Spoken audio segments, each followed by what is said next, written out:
안녕하세요. 반갑습니다. 말씀을 사모하는 여러분, 오늘도 하루의 삶이 주님과 함께 동행하면서 주님을 기쁘시게 하고 또 주님의 지혜가 여러분 가슴 안에 몰려와 그 신비에 새겨진 말씀을 붙잡고 주님과 더불어 동행하는 복된 하루가 되기를 바랍니다. 오늘은 열왕기상 10장부터 11장 두 장에 이르는 말씀을 함께 묵상할 것입니다. 이 두 장은 너무나 우리에게 생각하게 하는 바가 큽니다. 그래서 오늘은 두 장을 묵상하지만 그 묵상하는 내용은 굉장히 묵직합니다. 10장에서는 솔로몬의 지혜가 상상을 초월할 만큼 뛰어나 온 세계에 널리 퍼지게 되는데 10장 1절의 말씀을 보면 하나님께로부터 말미암은 그 솔로몬의 명성이라고 표현하고 있습니다. 스바의 여왕, 그 이디오피아의 여왕이 이 솔로몬의 지혜를 듣기 위해서 어마어마한 예물을 준비를 하고 솔로몬을 찾아오게 되지요. 그렇게 스바, 이디오피아라고 하는 나라까지 어떻게 그 이름이 널리 전해지게 됐을까? 솔로몬의 지혜가 널리 퍼지게 되었을까? 한마디로 말하면 하나님께서 솔로몬을 드높여 주신 것입니다. 그 이름을 널리 퍼뜨려 주신 것입니다. 그리고 그 지혜를 듣기 위해서 오겠다는 스바의 여왕도 대단한 사람입니다. 왜냐하면 여러분 소문을 들어서 그 사람이 그만큼 지혜롭다 하는 얘기를 들어서 알고는 있지만 내가 그 사람 만나고 싶다. 그 사람의 입술로부터 나오는 이야기를 내가 직접 듣고 싶다. 그 지혜를 듣고 싶다. 그러면 역시 스바의 여왕도 지혜를 갈망하는 사람이요 지혜로운 사람인 것을 우리가 알 수 있습니다. 어쨌든 이 스바의 여왕이 솔로몬을 찾아오게 되는데 솔로몬을 찾아와서 솔로몬과 더불어 대화를 나누면서 그 스바의 여왕은 아주 감탄을 하죠. 직접 만나 보니까 그가 들었던 것보다는 훨씬 더 그래서 어려운 문제들을 솔로몬에게 그동안의 인생을 살면서 궁금했던 문제들을 다 주님 앞에 이 솔로몬 앞에 내놓았는데 그가 하나도 대답해 주지 못한 문제가 없었다 그랬습니다.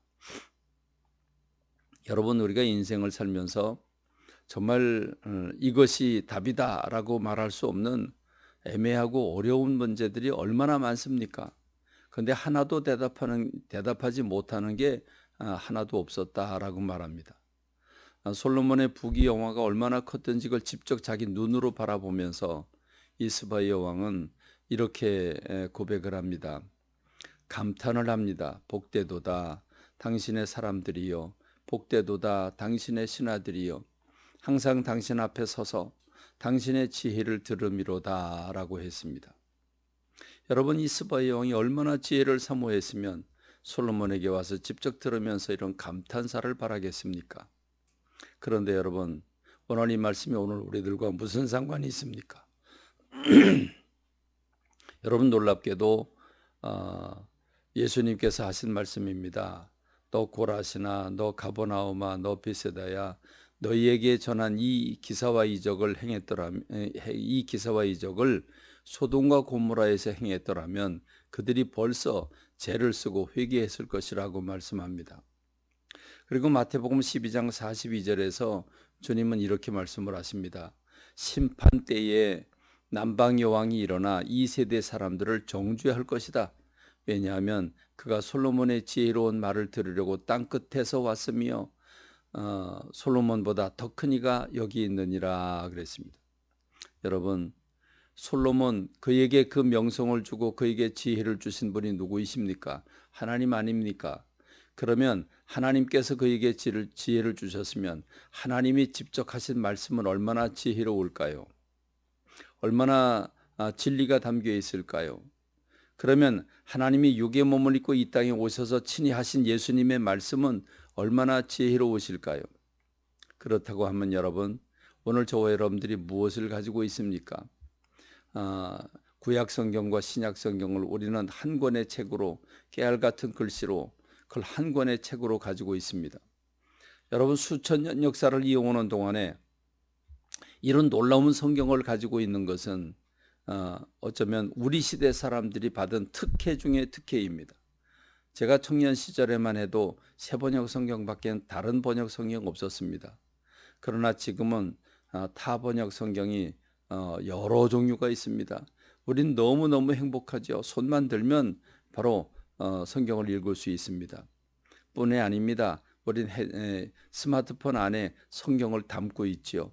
이 어마어마한 성경 말씀을 스마트폰에 담고 언제든지 읽을 수 있습니다. 여러분에게 여쭙겠습니다. 여러분 기차를 기다릴 때, 시간이 남을 때, 좀 한가할 때, 그럴 때 여러분 스마트폰을 들여다보게 되는데 그때 성경을 보고 있습니까? 아니면 유튜브를 뒤지고 있습니까? 여러분 무엇을 하고 있습니까? 여러분 우리가 카톡은 확인하면서도 성경은 날마다 읽으려고 노력하고 있습니까? 그렇습니다.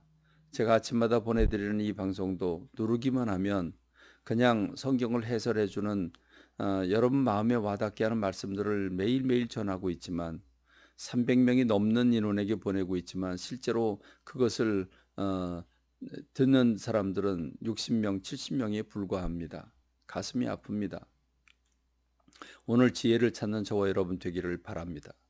그런데 여러분 11장에 가면 너무 가슴 아프지요. 그런 솔로몬이, 그 지혜가 많은 솔로몬이 어쩌자고 여자들을 사랑하고 이방 여인들을 후궁으로 끌어들이고 첩으로 끌어들여서 그들이 나이가 들면서 그 이방의 모든 우상들을 다 끌어들입니다. 모압과 암몬, 에돔과 시돈, 헷 이런 모든 여인들이 자기의 우상들을 끌어들여 와서 그리고 자기도 가서 거기에 절을 하는, 그래서 하나님의 진노를 극에 달하게 하는 일들이 솔로몬에게서 일어납니다. 여러분 가슴 아프게도 11장 9절은 이렇게 말씀합니다. 솔로몬의 마음을 돌려 이스라엘의 하나님 여호와를 솔로몬이 마음을 돌려 이스라엘 하나님 여호와를 떠남으로 이렇게 말씀을 하십니다. 하나님이 진노하셨습니다. 그래서 당장 나라를 나누고 싶지만 다윗을 사랑하신 하나님께서 다윗을 보고 그 아들 르호보암 때에 그가 나라를 나누게 했었다고 말씀하십니다. 르호보암이라고 하는 왕이 결국 그 말씀대로 살았다면 좋은데 그렇지 못해서 결국 나라가 두 쪽으로 나뉘게 되는데 그 원인은 솔로몬에게 있습니다. 여러분이 솔로몬이 이렇게 지혜롭고 천하 태평이었는데 그 후로부터는 전쟁이 주변에 끊이지 않았습니다. 오늘 저와 여러분들이 이 지혜의 말씀을 붙잡고 살아감으로써 그 복을 받고 누리는 저와 여러분 되기를 바랍니다. 감사합니다. 말씀을 맺겠습니다.